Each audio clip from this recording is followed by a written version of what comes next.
नमो नारायण। जय महाकाल, जय मां बगलामुखी। सभी मेरे दर्शकों का बहुत बहुत स्वागत है। हाजिर हूँ आपके सामने एक नई वीडियो जो आपके लिए ज्ञानवर्धक होगी। इससे आप बहुत कुछ सीखने वाले हैं, आपको पता चलने वाला है। देखिए, इस टॉपिक को शुरू करने से पहले मैं कुछ चीज़ें आपको बताना चाहता हूँ जो बहुत इम्पॉर्टेंट है। देखिए, एक मुझे कमेंट आया था कि मुझे बुरे बुरे सपने आते हैं।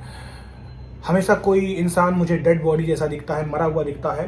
तो उससे रिलेटेड ही मैंने एक वीडियो बनाया था जिसमें पितृदोष के लक्षण के बारे में मैंने बताया था। मुझे बहुत सारे उसमें कमेंट आए थे पितृदोष के बारे में। तो देखिए, एक चीज़ जान लीजिए कि सिर्फ मरे हुए लोगों को देखना केवल पितृदोष लक्षण ही नहीं होता है, यानी केवल एक यही पितृदोष का लक्षण ही एस्ट्रोलॉजी या ज्योतिषी में नहीं होता है। ऐसे अगर आपको दिख रही हैं चीज़ें तो ये पित्त दोष हो सकता है, ग्रहण दोष हो सकता है, आपकी कुंडली में श्रापित दोष भी हो सकता है, काल सर्प दोष भी हो सकता है।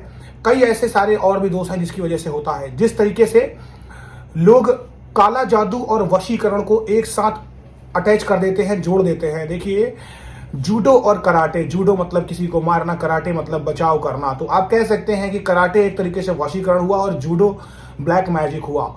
तंत्र के जो 6 षटकर्म होते हैं उसमें वशीकरण, मारण, उच्चाटन, विदेशण, स्तंभन और मोहिनी 6 तंत्र आते हैं, 6 षटकर्म हैं ये। इसमें कहीं पर भी काला जादू नहीं आता है। तो काला जादू जो होता है वो हमेशा खुफिया जो विकृति होती है, उसमें किसी का हमेशा अच्छा नहीं होता है, बुरा होता है। लेकिन वशीकरण से आप अच्छा भी कर सकते हैं। आप किसी को मन मुताबिक अपने हिसाब से वशीभूत कर सकते हैं। किसी का प्यार भटक रहा है उसको पा सकते हैं।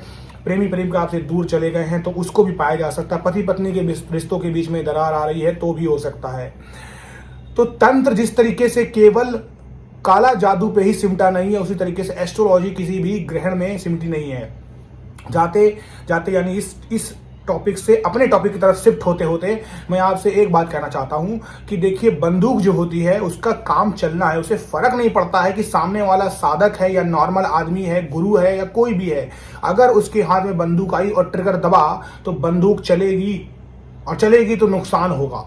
तो उसी तरीके से काला जादू है, चलेगा तो नुकसान होगा।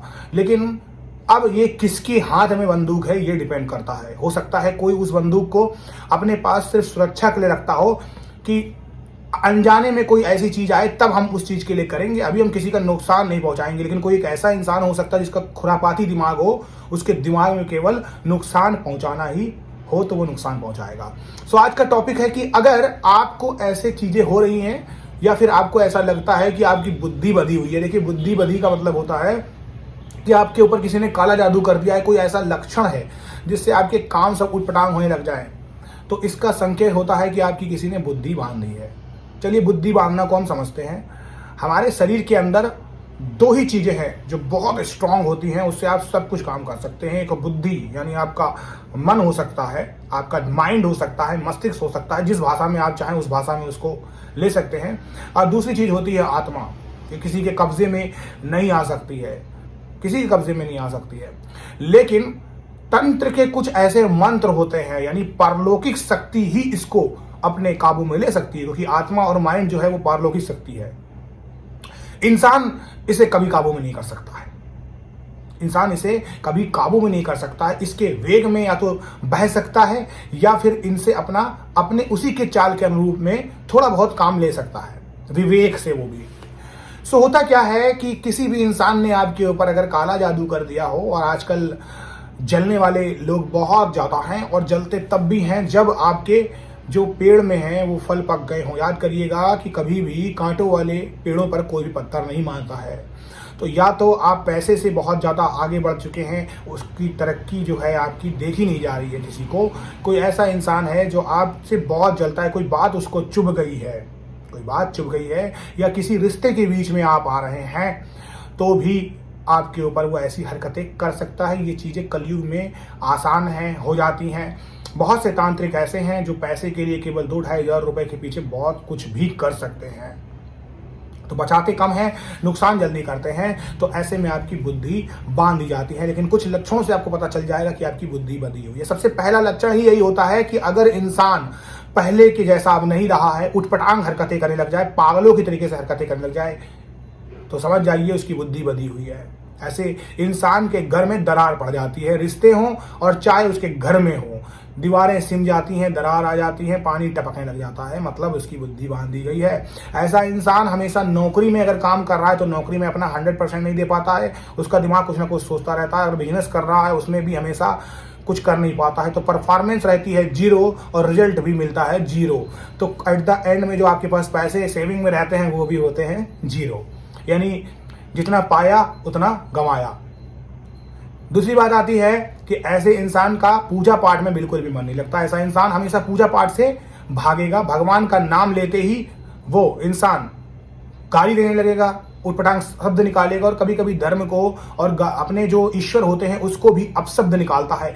केवल यही एक लक्षण नहीं, इसके अलावा एक सबसे बड़ा लक्षण क्या होता है कि ऐसा इंसान अगर जाने अनजाने में पूजा स्टार्ट भी कर देता है या उसके घर परिवार का कोई सदस्य स्टार्ट कर देता है तो उसके घर में तुरंत फिर और बदतर चीजें होने लग जाती हैं। जैसे कहते हैं ना कि पूजा किया तो मिला तो कुछ नहीं, उटपटांग चीजें अब स्टार्ट हो चुकी हैं, क्योंकि उसने अपने घर में वो चीजें कर दी हैं, वो चीजें ज्यादा स्ट्रांग है प्रबल तरीके से। तो ऐसे में क्या होता है कि ऐसे में चीजें फिर उटपटांग ज्यादा होने लगती हैं।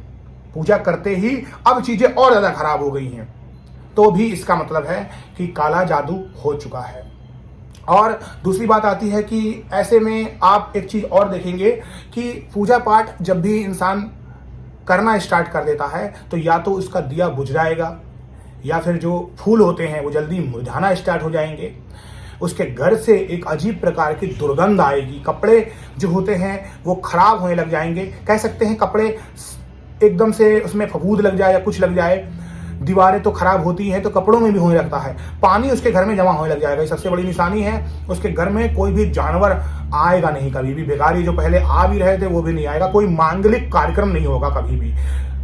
अगर आपको पुत्र की चाह है तो वो नहीं होगा, अगर आपको शादी की चाह है तो वो नहीं होगा, मांगलिक कार्यक्रम धीरे धीरे कम हो जाएंगे। बरकत होना स्टार्ट नहीं होगी बिल्कुल भी। बरकत का मतलब होता है कि कोई ऐसा काम जिससे आपके पैसे का आगमन बढ़ जाए, आपको प्रसिद्धि मिले, आपकी इनकम हो, इंक्रीमेंट हो, ये कुछ भी नहीं होगा। ये सारे कार्यक्रम बंद हो जाएंगे, बिल्कुल भी बरकत आपको नहीं मिलेगी। और बरकत जो होती है वो सब खत्म होने के बाद प्रसिद्धि तो दूर दूर ही हो सकती। प्रसिद्धि कैसे मिल सकती है जब बरकत ही नहीं होगी? जब इंसान भगवान के पास ही नहीं जाएगा तो कैसे होगी? ऐसे इंसान के बाल बहुत जल्दी पकना स्टार्ट हो जाते हैं, बाल सड़ने लग जाते हैं। अब सड़ने का मतलब होता है, पकने और सड़ने में अंतर है। सड़ने का मतलब होता है बाल एक तो झड़ेंगे, टूट टूट के ऐसे आपके हाथ में आएंगे गुच्छे जैसे, यानी शीघ्र ही आप गंजे होने स्टार्ट हो जाएंगे। और अगर गंजे नहीं होंगे तो बाल का कलर चेंज हो जाएगा, यानी वो बाल पकने में आपके सफेद होते हैं, ये बाल आपका पीलापन लिए होंगे अजीब तरीके से। आपका शरीर धीरे धीरे दबने लगेगा, जो खाया पिया होगा वो सब खत्म हो जाएगा, शरीर को अंदर से कोई शक्ति खींचेगी, बुरे बुरे सपने आएंगे और शक्ति उसी समय में ही आपके साथ हरकतें होंगी। नाइट फेल होना, स्वप्न दोष होना, सपने में ही आप उन सब चीजों के साथ अप्राकृतिक कृत्य करेंगे। आपको महसूस भी होगा कि अगर आप जेंट्स हैं तो कोई लेडीज आपके साथ ऐसा कर रही है, कोई लेडीज है तो आपके साथ जेंट्स ऐसा कर रहे हैं। और जो अनजाने में ऐसे ऐसे आदमी आपके साथ आएंगे जिनको आप जानते भी होंगे, आपके अपोजिट होंगे, आपके पड़ोसी होंगे, आपके रिश्तेदार होंगे, उन सब के साथ ये सब चीज़ें आप करेंगे, देखेंगे, समझेंगे। और ये चीज़ें मुझे कमेंट भी आया था, तो यही उसका इस वीडियो का आंसर है। तो ये सब चीज़ें आपके साथ होना स्टार्ट हो जाएगी और इसी के साथ आप देखेंगे कि ये सब तो चीज़ें हो ही रही हैं।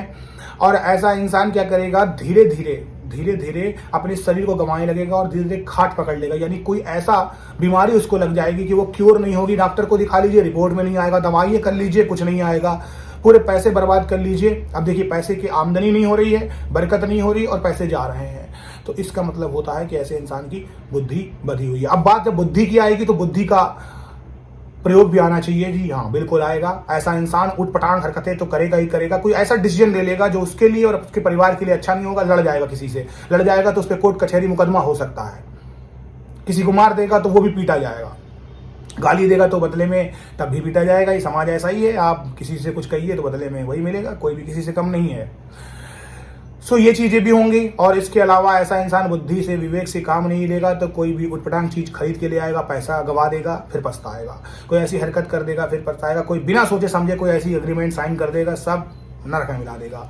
तो अगर आपके साथ भी ऐसे लक्षण हो रहे तो सावधान हो जाइए, समझ जाइए कि आपकी बुद्धि बधी हुई है। इसका आप उपाय करिएगा। उपाय इतने आसान नहीं होते हैं, काला जादू का उपाय इतना आसान नहीं होता है। एक बात याद रखिएगा, घर से बैठ के आप कुछ नहीं कर सकते हैं। आप सोचें कि नॉर्मल पूजा पाठ करके काला जादू चला जाए, ऐसा पॉसिबल नहीं होता है। काला जादू तंत्र का सबसे खराब चीज का एक तरीके से दुष्कर्म है, एक तरीके से कृत्य है, जो इंसान की पूरी जिंदगी उसकी तो बदलता ही है और उसके पूरे परिवार की जिंदगी बदल देता है। तो ये जो काला जादू होता है, ये तब तक इतना हावी हो चुका होता है आपके ऊपर, इतने सारे कृत्य आपके ऊपर करे जा चुके होते हैं कि इतनी आसानी से फिर नहीं जाते हैं। तो पूजा पाठ से बिल्कुल भी नहीं जाता, क्योंकि पूजा पाठ से जाएगा कैसे? पूजा पाठ तो ऐसा इंसान करेगा ही नहीं, और करेगा तो उटपटांग चीज़ें और होने लगे तो आप फिर हट जाएंगे, तो कैसे खत्म होगा? तो ऐसे में कोई दूसरा इंसान ही कर सकता है, जो सिद्ध हो, पुरुष हो, वो आपके लिए ऐसा काम कर सकता है। बिल्कुल हो जाता है, ऐसा नहीं कि नहीं होता है, लेकिन इसमें भी काम महाविद्याओं से लिया जाता है, परम शक्तियों से लिया जाता है। इसमें साधारण पूजा पाठ काम नहीं करती है। आप सभी लोगों का कल्याण हो, आप लोग स्वस्थ रहें, खुश रहें, आपकी सभी मनोकामनाएं पूर्ण हो। इसी के साथ मुझे इजाजत दीजिए। जय महाकाल, जय माँ बगला मुखी।